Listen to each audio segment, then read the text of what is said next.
Okay, sa episode na ito, ipapakita namin kung paano natin mare-recover ang ating Google account or Gmail account kung sakaling nakalimutan natin ang password nito. Tara, simulan na natin. So, ang una natin gagawin ay buksan natin ang web browser at pumunta sa link na ito. And then, pumunta tayo dito sa Recover Your Google Account or Gmail. Okay, dito itype lang natin yung email ng account na i-recover natin. And then, pindutin ang next. Ngayon din, nakalimutan natin ang password ng Gmail or Google account natin na ito. Ang pipiliin natin dito ay try another way. Okay, so ito yung dapat nating pagpilian para tuluyan na nating ma-recover yung ating Gmail or Google account.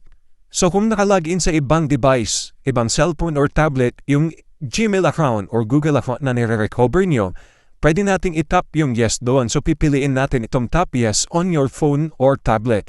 Kung sakali naman hindi nakalagin yung inyong Gmail account doon sa ibang tablet or ibang cellphone, ang piliin natin ay yung phone number na nakalink doon sa ating account dahil doon ipapadala ng Google yung verification code para tuluyan nating ma-recover yung ating Gmail or Google account. Kaya sa simula pa lang, habang nagagamit pa natin yung ating Gmail or Google account, kailangan na natin maglagay ng phone number o kaya yung alternative email. Kasi kung sakaling magkaroon ng problema tulad nito, nakalimutan natin yung password at gusto nating i-login yung account nito doon sa ibang device, isa ito sa mga requirement na kailangan ng Google para tuluyan nating ma-recover yung ating account. Kaya napaka-importanteng mag-add tayo ng phone number or alternative email address. Okay, kung sakaling hindi naman na-active itong dalawang phone number na nandito, at meron kayong nailagay na alternative email address doon sa inyong Google account, piliin niyo itong try another way to sign in.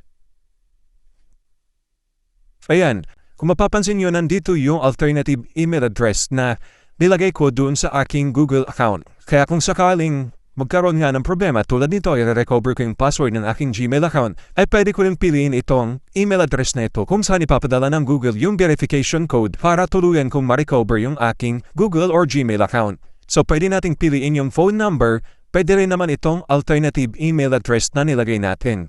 So halimbawa, ang pipiliin ko ay yung phone number para doon ipadala ng Google yung verification code. So pipili lang ako ng isang phone number dito kasi dito ipapadala ng Google yung verification code para tuluyan ko na mabuksan yung aking Google account. So pili lang ako ng isa dito. Actually, yung dalawang yan ay active. And then, ang gagawin lang natin ay hintayin yung code na ipapadala ng Google doon sa phone number na ito. Ayan, so i-check na natin yung phone number na ito kung na-receive na ba natin yung verification code galing sa Google. Ayan, so na-receive na natin yung verification code galing sa Google. So ang gagawin natin ay itatype lang natin to dito and then pindutin yung next.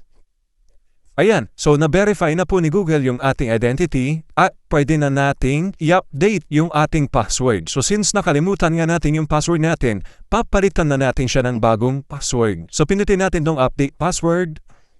And then, ayan, so pwede na tayong mag-create ng bagong password. So i-type lang natin yung password natin dito and then i-confirm lang natin and then save password. So sa ganitong paraan, mare-recover na natin at mabubuksan na natin yung ating Google account na nakalimutan yung ating password. Okay, so sana nakatulong po ang video na to. Kita-kits sa susunod na video. Bye!